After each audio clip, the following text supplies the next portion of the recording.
section 221.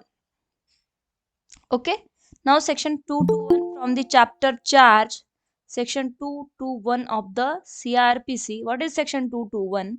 Where it is doubtful, जिथे doubtful आहे that what offense has been committed. Okay, exactly offence कुठला केला कळत नाही. मग हे असं कसं असू शकतं मॅम? कळणारच ना, ऑफेन्स कुठला केलाय, चार्ज फ्रेम झालेला आहे, चार्जशीट फ्रेम झाली आहे, इन्व्हेस्टिगेशन झालेलं आहे, पण कुठल्या मॅटरमध्ये तर बघूया.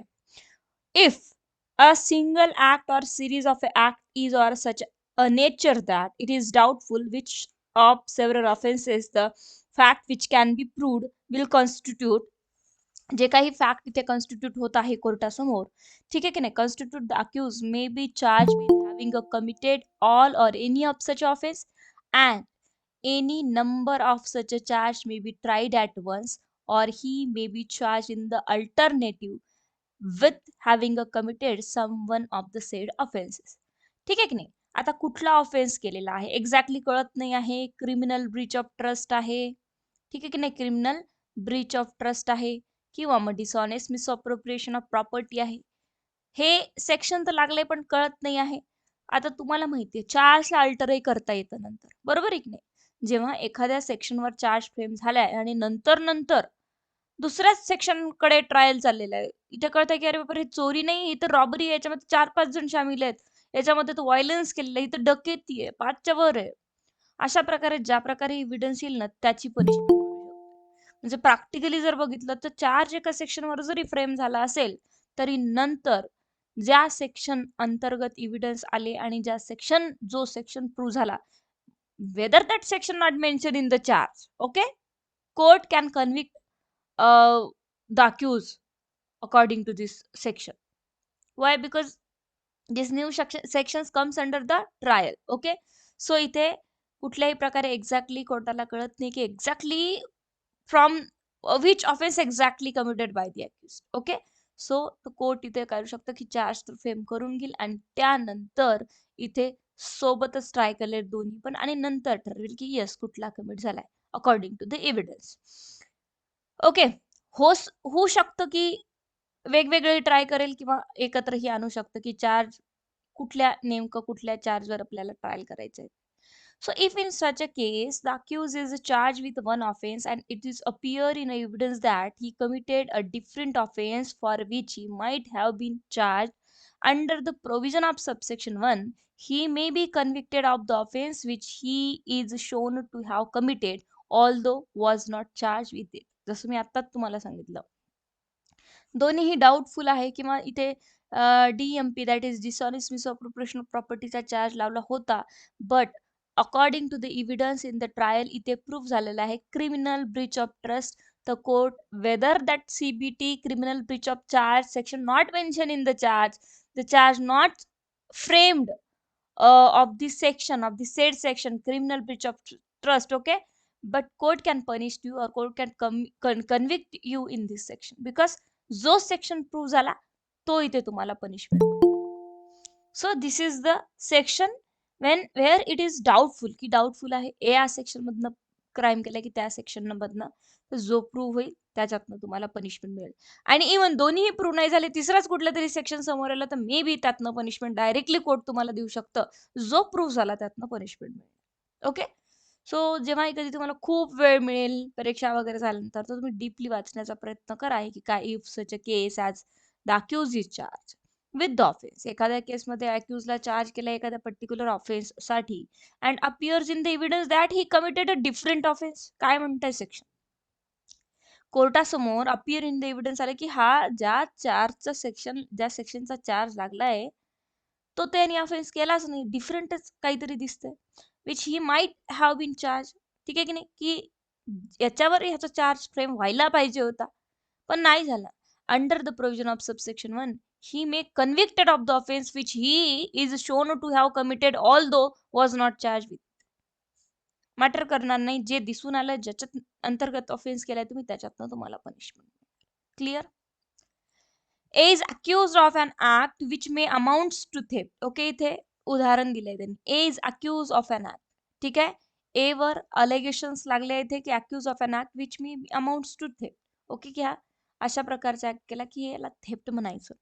Or receiving a stolen property, okay, receiving or दिलेलं आहे दुसरं, किंवा मग receiving a stolen property or a criminal breach of trust किंवा मग चिटिंग.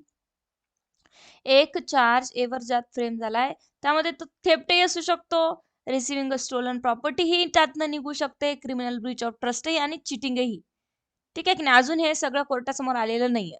बट आता सध्या कोर्टाने थेफ्टचा पोलिसांनी चार्ज लावलेला किंवा हे सगळे सेक्शन्स लावून कोर्टासमोर आणलेलं आहे. He may be charged with a theft, receiving a stolen property, and all that, or he may be charged with having a committed theft or receiving a stolen property and criminal breach of trust. What is appear before the court in the evidence. जर कळलं की यांनी स्वतः चोरी नाही केली, हा फक्त स्टोलन प्रॉपर्टीच्या पोझिशन मध्ये होता, then court convict him according to the section stolen property. Okay, so this is very important. सो अशा प्रकारचे उदाहरण इथे तुम्हाला दिलेले आहे. याचं तुम्हाला काम मेन्समध्ये पडतं हे सेक्शन्स किंवा याबद्दल काहीही प्रिलिम्समध्ये येत नाही. आलं तर कन्सेप्च्युअल क्लॅरिटीची जशी मी बोलती आहे तशा प्रकारचे प्रश्न येऊ शकतात की when it is doubtful what offence has been committed, then how what is a charge framed by the magistrate, or in which section magistrate award convictions etc. अशा प्रकारचे खूप अवघड प्रश्न आला तर येण्याची क्वेश्चन पेपर आहे तर येण्याची शक्यता असते, अदरवाईज तेवढे अवघड येत. तर तुम्ही देऊ शकता की which is appear before the court that he commits a crime under this so and so section. So magistrate त्यानुसार काय करेल, पनिशमेंट देईल. नाव पुढे या, ठीक आहे. When offence proved included in offence charge, okay, काय म्हटलंय सेक्शन 222 अंतर्गत. ओके, काय म्हणतोय section 22, when offence proved included in offence to charge. इथे म्हणायचं काय, यांना हेडिंग आपण बघतो. वेन ऑफेन्स प्रूव्ड, एखादा ऑफेन्स प्रूव्ड झालाय, इन्क्लूड इन ऑफेन्स चार्ज, जे की चार्ज मध्ये मेन्शन केलेला ऑफेन्स होता तो प्रूव्ह झाला तर. When a person is charge with an offence consisting of a several particulars, खूप सारे सेव्हरल पर्टिक्युलर्स यांनी असं केलं या वगैरे, आणि कॉम्बिनेशन, ओके, सेव्हरल पर्टिक्युलर्स आहे त्यामध्ये, and combination also, okay, and of some only of which constitute or complete a minor offense, and such a combination is proved but the remaining particulars are not proved, he may be convicted of the minor offense though he was not charged with it.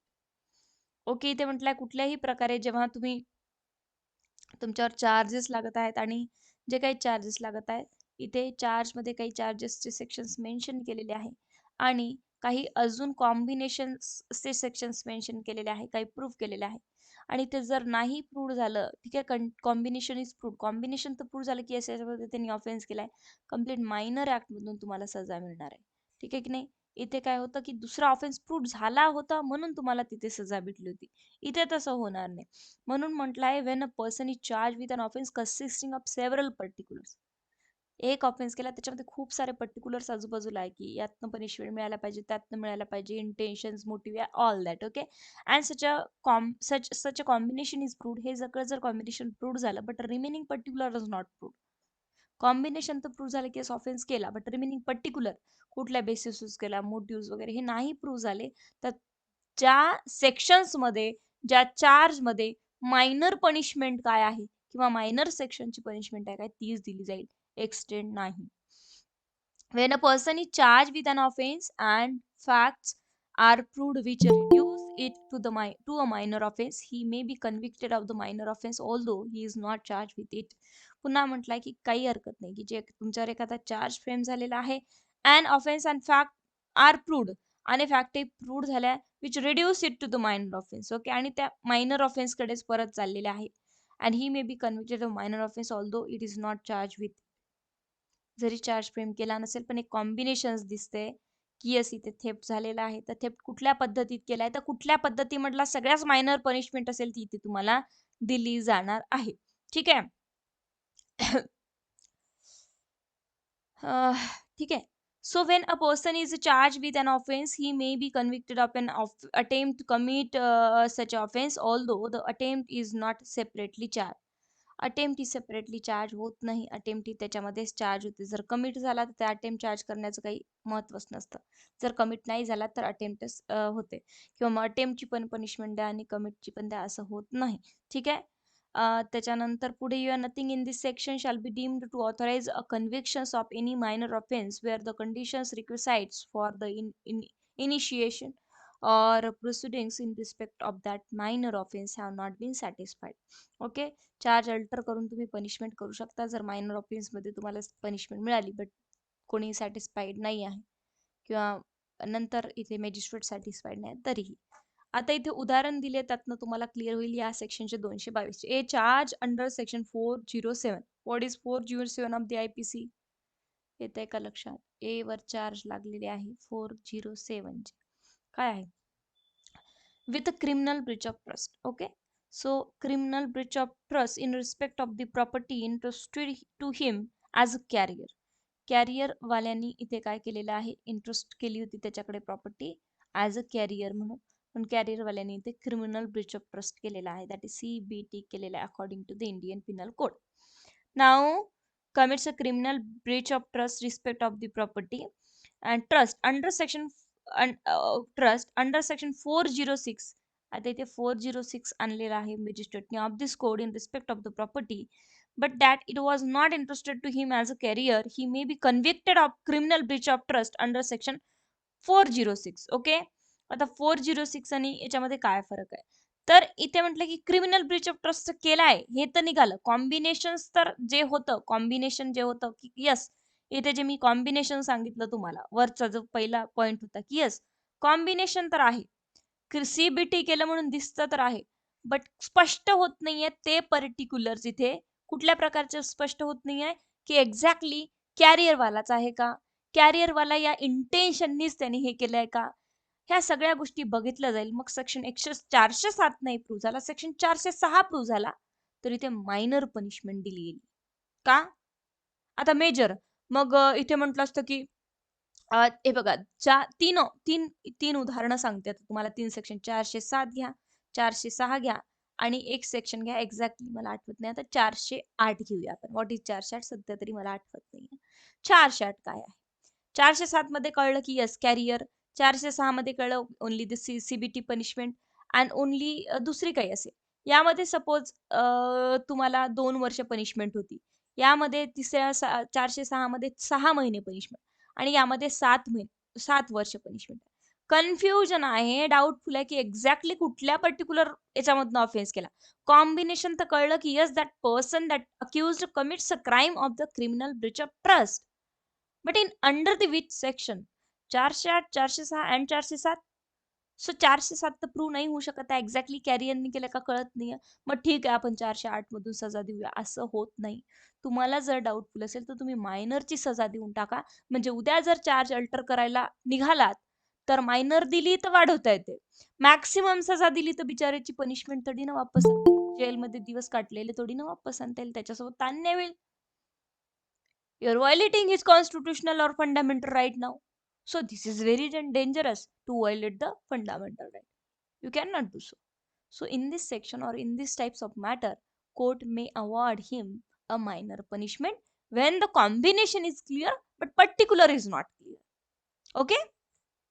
Now the second thing is what पुन्हा इथे एक section दिलेला आहे. हा तर खूप easy जाईल तुम्हाला illustration. A is a charge under section 325. What is section 325?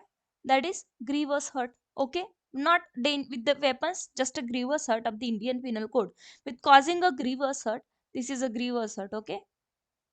Grievous hurt. And he proves that he acted on a grave and sudden provocation. But he proves that he acted on the grave and sudden provocation. And when the grave and sudden provocation comes under the uh, hurt or grievous hurt or simple hurt, then what is the section related with the grievous hurt with the grave and sudden provocation? 335. So this is not proved before the court, and this combination is proved.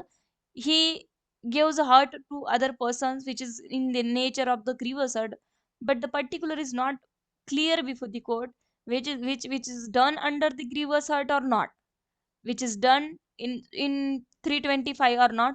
So court give him a punishment minimum, that is a minor offenses, that is 335, which is comes under the grievous act.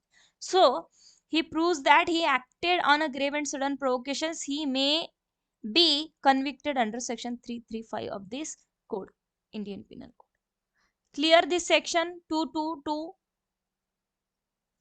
Clear आहे सगळ्यांना? सांगा मला.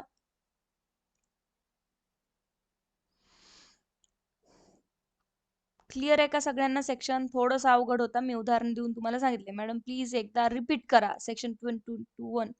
Okay, 221 is not very difficult, it is a very simple section that when where it is doubtful what offence has been committed.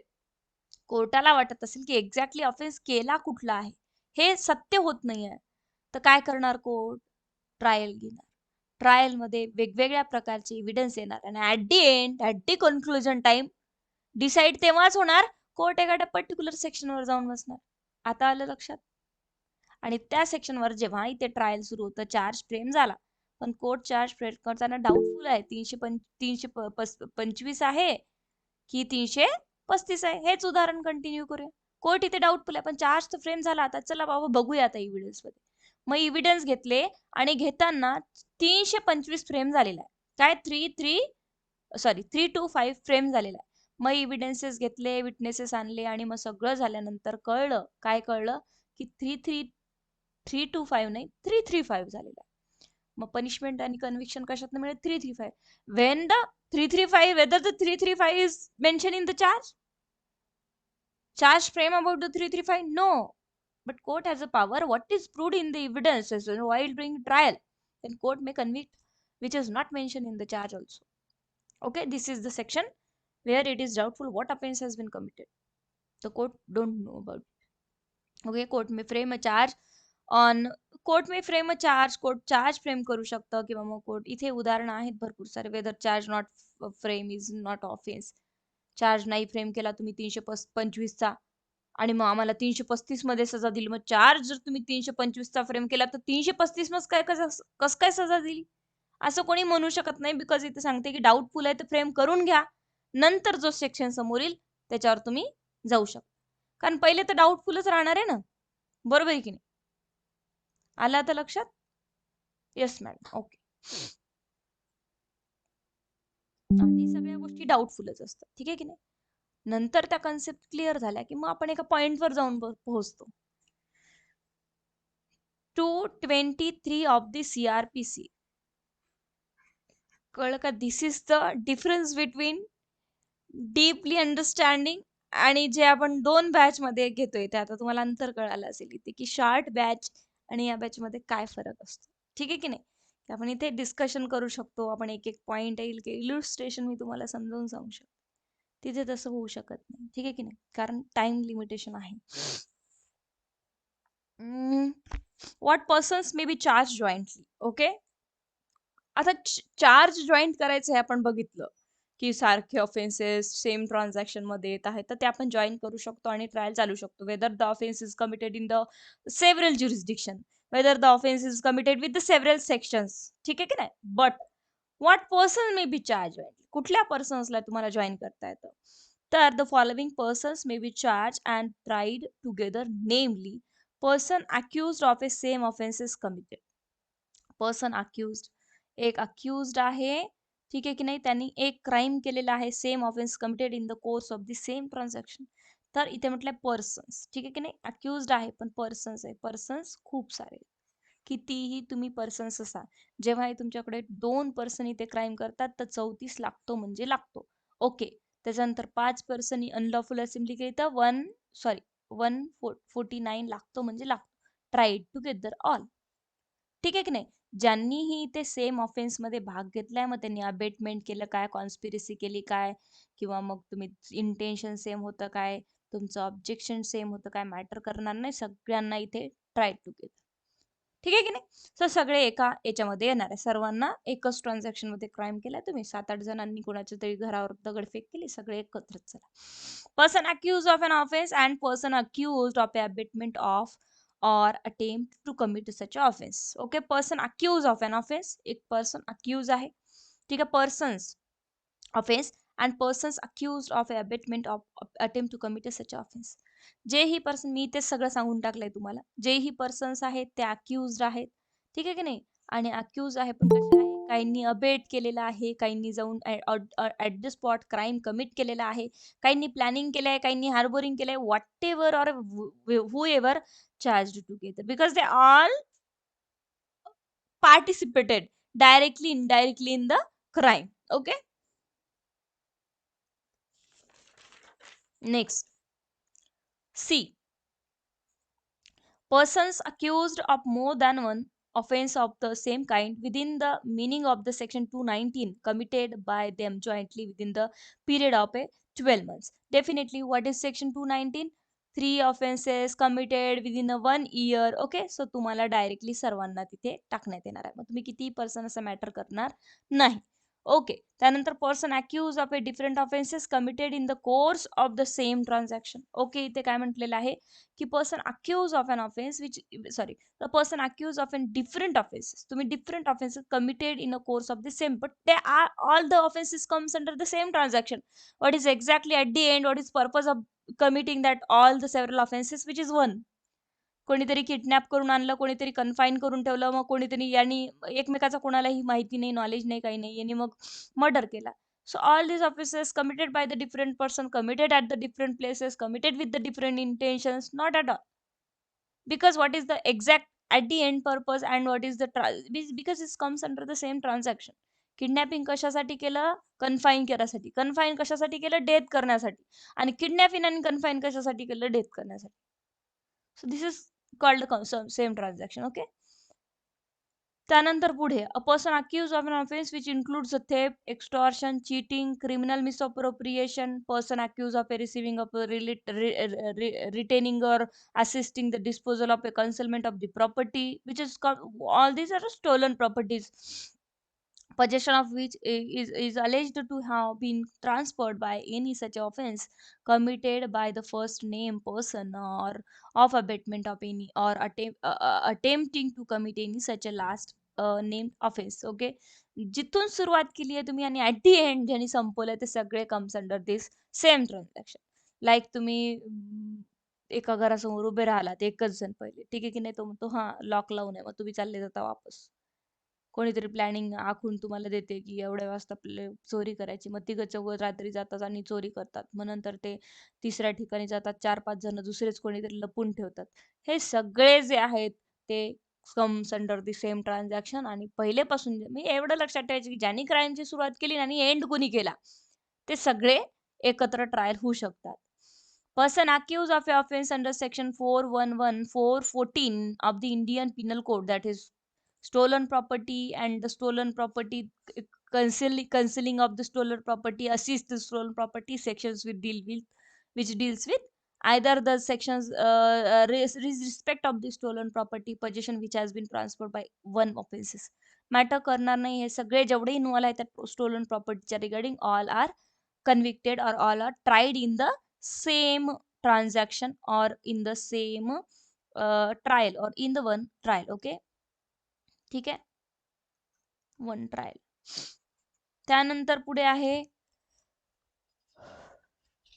Person accused of any offence under chapter 13 of the Indian penal code relating to the counterfeit coin.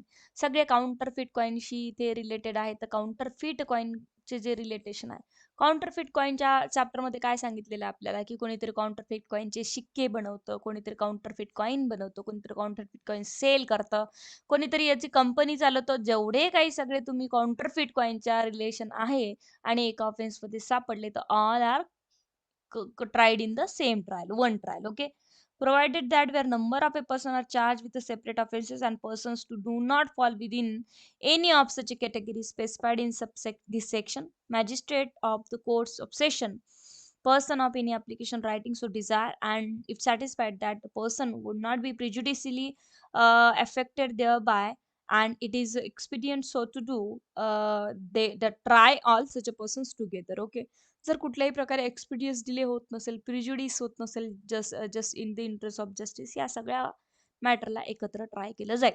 आता हे प्रोव्हायझो सगळ्यांसाठी आहे, पूर्ण 222 साठी आहे.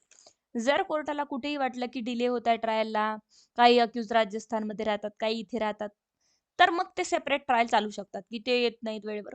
Because this is a totally delay to the justice, अशा प्रकारे होत असेल, काही बाधा येत असेल ट्रायलमध्ये एकत्र चालवल्यामुळे, तर कोर्ट ठरवेल आणि कोर्ट सांगेल की तुमचं ट्रायल वेगवेगळं चालू द्या. ते थोडासा इश्यू वेगळा येतो, हा वेगळा येतो, ठीक आहे की नाही. सो तर ट्रायल वेगळं चालू शकतो, अदरवाईज तुमचे ट्रायल जॉईंट चालतात. Okay, now moves toward the section 224 of the CRPC, withdrawal of remaining charges or conviction on one of the several charges. Withdrawal of remaining charges काय म्हणता येते, ठीक आहे की नाही.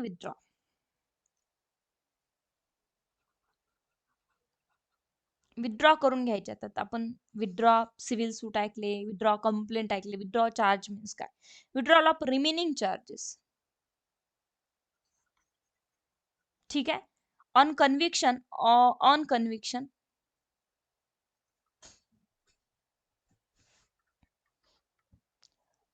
conviction on one of several charges. Okay, when a charge containing more heads than one is framed against the same person.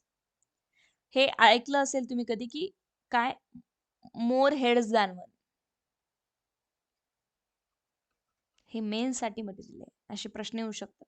What is mean by the charge more heads than one etcetera, explain the charge when more heads than one.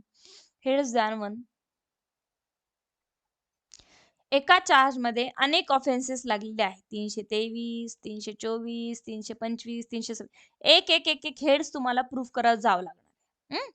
त्यानंतर म्हटलंय that one is framed against the same person and when the conviction has been had on one or more of them.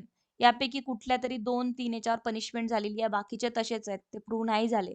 And when the conviction has been had on one or more of them, the complainant or the officer conducting the prosecutions may, with the consent of the court, withdraw the remaining charges, or the court of its own accord may stay the inquiry into or trial of such a charge or charges, and such a withdrawal shall have the effect of the acquittal. जर withdraw करून घेतले, जर prosecution म्हणत असेल नाही sir 323, 324, 325 चालूया, बाकीच्या या 2 charges मध्ये जे काही पैशाचे मॅटर्स होते त्याच्यामध्ये विथड्रॉ झालाय किंवा मग काही कंपन्सेशन घेतलाय किंवा वॉटेवर जे काही ते जे चार्ज प्रूव्ह नाही झाले किंवा विथड्रॉ करण्याची पार्टीची कंप्लेनंटची वगैरे तयारी आहे, ते चार्ज इथे कन्व्हिक्शन नाही होणार. आणि जे चार्ज विथड्रॉ करून घेतले, जे सेक्शन विथड्रॉ करून घेतले आहे, तर जेव्हा विथड्रॉ करून घेतले तेव्हा त्याला ऍक्विटलचा काय येणार, इफेक्ट येणार. म्हणजे त्या सेक्शन अंतर्गत तुम्ही ऍक्विटल झालेला, बाकीच्या सेक्शन अंतर्गत तुम्ही कन्व्हिक्शन झालेला आहात. Such a charge of a charges and such a withdrawal shall have the effect of an acquittal on such a charge or charges unless the conviction be set aside, in which case the said court, subject to the order of the court setting aside the convictions, may proceed with the inquiry into or trial of a charges will be withdrawn. ठीक आहे. बोला. Voice is break, ma'am. Okay, ठीक आहे. So इथे shall have effect of the acquittal येईल आणि नंतर मग जे काही such charge unless the conviction be set aside, जोपर्यंत इथे कन्व्हिक्शन तुमची सेट असाइड होत नाही तोपर्यंत मग तुम्हाला, in which case the said court subject to the order of the court, तोपर्यंत मग कन्व्हिक्शन तुम्हाला इथे होणार आहे बाकीच्या charges. So this is the chapter of the charge. Okay, आपण चॅप्टर चार्जचं पूर्ण कव्हर केलाय. काय प्रश्न आहे चार्जशी रिलेटिंग तुम्ही आता विचारू शकता, देन आपण ट्रायलकडे वळूया.